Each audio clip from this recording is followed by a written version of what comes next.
Donc pour commencer avec Internet, donc l'accès à Internet à la machine, on va d'abord se rendre compte des effets de reflet de l'écran. Donc là je suis en rétroéclairage maximum, l'écran tout à fait lisible, hein, c'est-à-dire que je sais pas l'image telle que vous allez la percevoir en fait avec la machine filmée ainsi.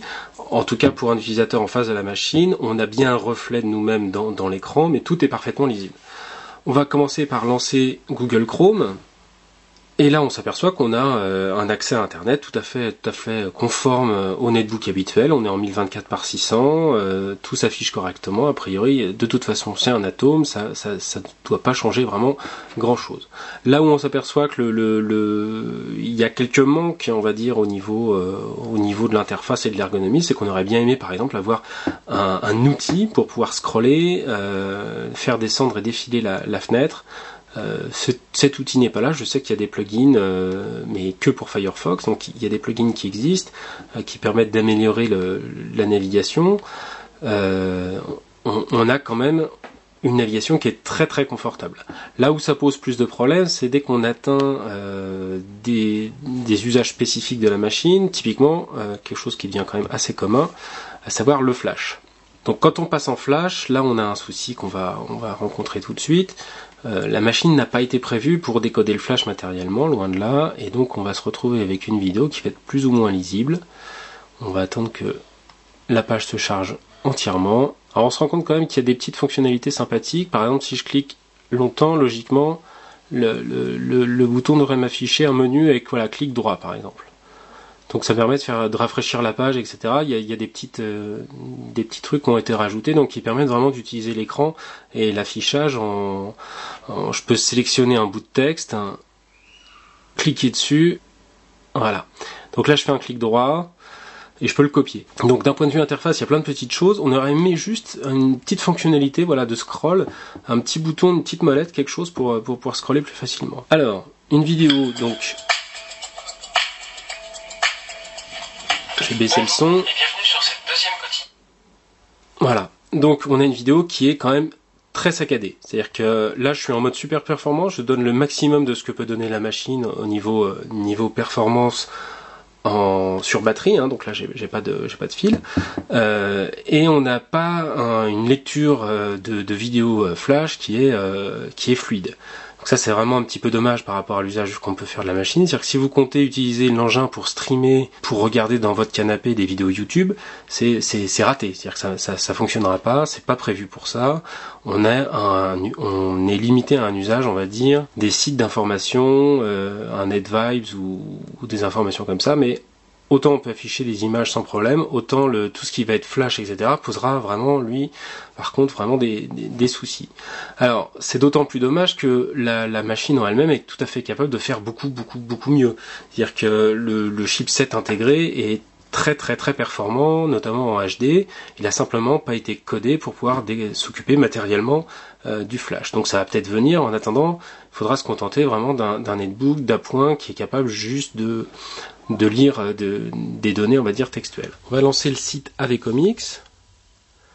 Voilà, on s'est créé un petit profil et on va aller dans la boutique AVComics pour voir un petit peu ce qu'on peut faire aujourd'hui avec un netbook tactile. On a trouvé la BD qu'on cherchait. On va aller regarder les détails. Et alors c'est un exemple, donc c'est une BD que vous pouvez acheter sur leur site. Un très bon exemple de ce qu'on peut faire aujourd'hui avec du tactile. Donc on va aller lire la BD, utiliser leur système. Voilà, on passe en plein écran. Et donc là on a une BD qui est lue en flash et on va pouvoir la lire complètement en flash avec des fonctionnalités assez rigolotes. Voilà, alors, première page de cet exemple.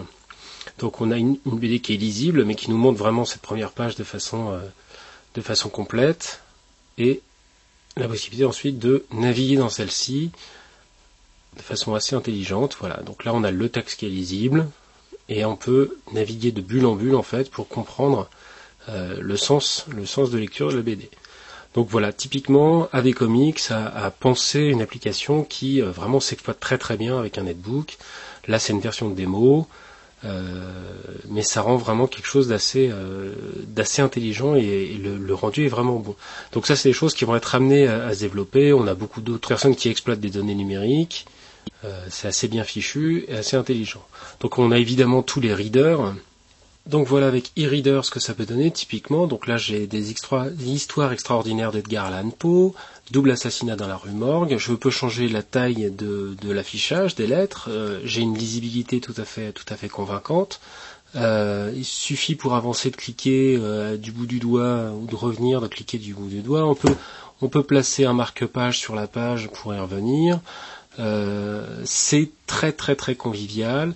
On a la possibilité vraiment d'afficher très rapidement le contenu, de revenir à une page ou à une autre, de naviguer vraiment au plus profond du texte, de prendre des notes, de rechercher, de faire un chapitre. Vraiment, tout le logiciel est très complet. Et là, l'usage de la machine s'explique vraiment très bien. C'est-à-dire qu'on a vraiment un format bouquin qu'on va pouvoir poser. L'autonomie sera sûrement suffisante pour pouvoir le poser. Ça consomme quasiment rien dans ce type d'usage-là. Et c'est très simple de sélectionner du texte, de d'y revenir, etc. De naviguer dans le texte. C'est, on va dire, un format de netbook qui permet vraiment une lecture d'un texte de façon très confortable par rapport à de nombreux netbooks auparavant, où s'il était possible de le faire, c'était franchement pas aussi agréable. Là, avec un bon logiciel pour l'exploiter, c'est vraiment un netbook qui peut vraiment aider à la lecture et c'est assez agréable de pouvoir le faire. Alors voilà typiquement un usage donc qu'on peut faire de ce type de machine. Là je vais donc afficher avec Foxit un scan d'un magazine américain de bricolage. Voilà, donc j'ai trouvé ça sur le net. Et donc là on a la possibilité vraiment d'avoir, on va passer en plein écran, mais en basculant juste l'affichage et en passant en plein écran. Hop, vous voyez c'est assez précis, hein. Tout ça. Voilà. On a la possibilité donc de lire et d'afficher des données de façon très simple. Donc voilà, on a une belle image avec des choses très détaillées. Donc on peut suivre vraiment un plan étape par étape. Ça pourrait être une recette de cuisine, ça peut être n'importe quoi. L'avantage de ce type de machine là, c'est donc d'utiliser vraiment ça comme un livre. On va pouvoir naviguer dans l'image, avoir des détails précis qu'on va garder sur une étagère en face de soi pendant qu'on bricole. Il suffit d'enfermer, si on fait de la cuisine par exemple, il suffit d'enfermer la machine dans un zip plastique pour avoir vraiment quelque chose de bien protégé, et ça n'empêche pas du tout le maniement de la machine. Donc on va pouvoir vraiment suivre pas à pas un élément, une recette. On a des choses très précises à l'affichage. On peut avoir la même chose avec un netbook traditionnel. Maintenant, le gros avantage de ce type de format, c'est qu'on utilise ça comme un livre, quoi. On a vraiment une navigation beaucoup plus simple qu'avec un netbook. Il est tout à fait possible de lire un livre sur un netbook, mais là, on a vraiment une visibilité beaucoup plus agréable.